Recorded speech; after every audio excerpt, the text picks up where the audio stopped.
Hello and welcome everyone. In today's video, I will show you how to know if someone blocked you on LinkedIn. So to do this, it's very simple. First of all, you should go to LinkedIn and open it. And when you search about that person, you will not find him. So this is the first, let's say, sign. And another thing, if you want to be sure about that, you should disconnect yourself from your profile. And after disconnecting, you have to search again about that person. And if you find him, that means that this person blocked you.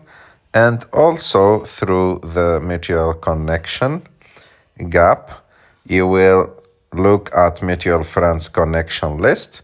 And if you can no longer see the person in your mutual friend list, but other people can, so that means that this person blocked you.